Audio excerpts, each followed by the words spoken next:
Hello, everyone. It's my honor to welcome you to the 22nd Annual Parkinsons and Care Partner Symposium. I'm David Simon. I'm the director of the Parkinsons Foundation Center of Excellence at Beth Israel Deaconess Medical Center, and I'm a professor of neurology at Harvard Medical School. And I'm here this morning to introduce the speakers, and we have an outstanding group of speakers who will talk on some important topics, including some topics we probably don't cover as often as we should.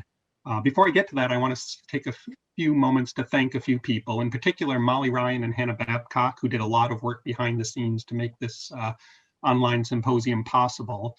There are a couple others I want to thank, Stacy Lee and Debbie Krasnow, who actually inspired us to invite two of the speakers today, Gila Bronner and Laura Mishley, who you'll hear from later, and I'll introduce them later. But I want to thank Stacy and Debbie now for having generously provided financial support for the symposium, and just for the idea of inviting these very interesting speakers. I also want to thank our sponsors. Move on to the next slide. Medtronic, Kyowa Kirin, and Biogen, who also provided some support that allows us to continue to offer this symposium for free. And also you, the attendees, because we also hope that people who attend the symposium who can afford to do so will provide some support as well, so that we can continue to provide this and other educational programs for free. You can see a little link, a website listed at the bottom on the slide where you can go to that site and donate. Or if you're not in the full screen mode on the presentation, at the bottom below where you see me, there's a link where you can click read more, and then there's a link you can actually click that can get you to that site. A couple other links there as well that I'll mention later. So I want to briefly tell you a bit about our center. All right, there we go.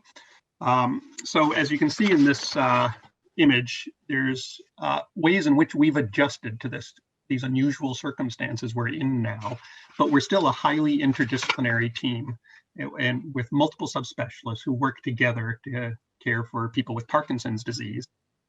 We still work interactively, even in this current environment. And one example of how we do that is there's a monthly interdisciplinary clinic we hold, where a person with Parkinson's can come in on one morning and see multiple subspecialists who then talk together and give immediate coordinated feedback from the neurologist to the person with Parkinson's and their care partner about the suggestions that the group had. So it's a very coordinated way to work with our interdisciplinary team. We also run a series of educational and wellness programs. This symposium is one example of that. We also run an Ask the Expert series on Saturday mornings. That's a briefer program, usually on a single topic, and that's a few times a year. And that also is free to attend. And I should also point out that anybody is welcome to attend these events or participate in our Wellness Works programs, which I'll tell you about in a moment, even if you don't get your care at Beth Israel Deaconess Medical Center.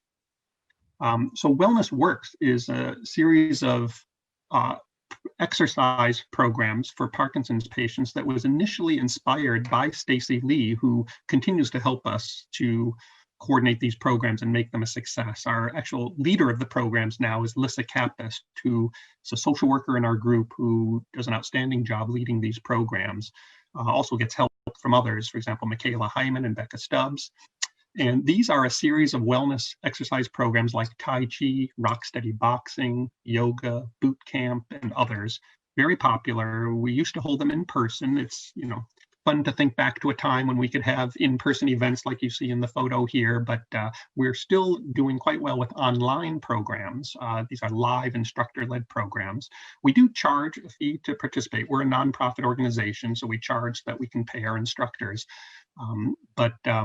Thanks to some generous participants like Pam Holm and other anonymous participants who signed up at the sponsor level, they provide additional support that we can use to help keep our fees relatively low. And also, because of this, if anybody has financial constraints that make it difficult to afford to participate, just let us know and we can offer reduced fees, because we don't want the finances to be a barrier for anybody to participate.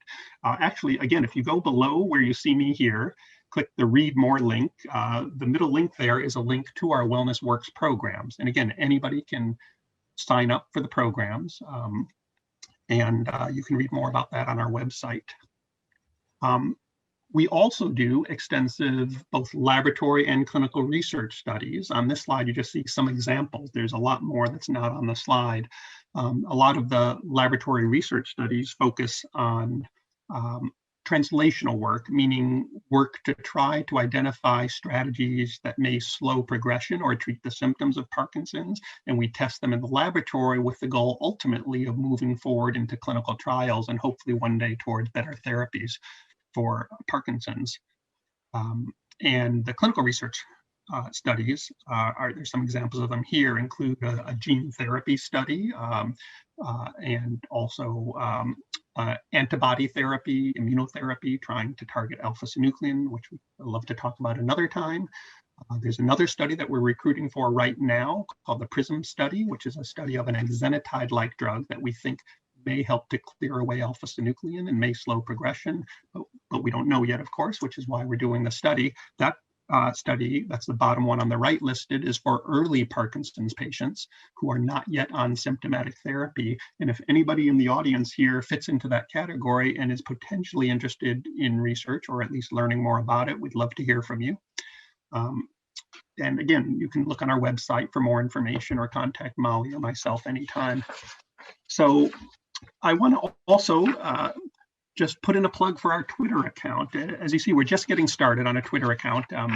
So this is a way that we can help spread word on events related to Parkinson's. I'm especially interested in research towards neuroprotection, slowing progression of Parkinson's, but we also put out news events like a notice about the symposium and about other events of potential interest to people with Parkinson's or their families or researchers. So please follow us if you have any interest in that. You can also sign up for our monthly newsletter through our website if you have that as another way. If you don't follow on Twitter, that's another way that you can keep up on events at our center. So next slide here is just a reminder again, what I mentioned early, that we're a nonprofit and we offer the symposium and other educational events for free, but to do so, we depend in part on philanthropic support. And so I'm glad you're all able to attend. And if any of you are able to offer some support to help defray the cost of putting together these events, we would welcome your contribution. You can go to this website or click on the link that I mentioned at the bottom of the screen on the Vimeo page. I want to say a few words about the Parkinsons Foundation. As I mentioned, Beth Israel Deaconess Medical Center has been designated a Parkinsons Foundation Center of Excellence, which acknowledges comprehensive care, research, and community outreach, those three pillars. And the Parkinsons Foundation works with people with Parkinson's from all over the world and their families. And they have many resources available. If you look, and many different ways that people can get involved with Parkinson's. There's one thing I want to show you, I think it's on the next slide. Yeah, I want you to pay particular attention to the helpline, 1-800-4PD-INFO. That is a way you can call anytime and reach a nurse or other person with significant experience and knowledge about Parkinson's to answer any general questions you may have about Parkinson's disease. Of course, your neurologist and our interdisciplinary team are there for you as well, but this is a great additional resource that you can use to help stay informed about Parkinson's.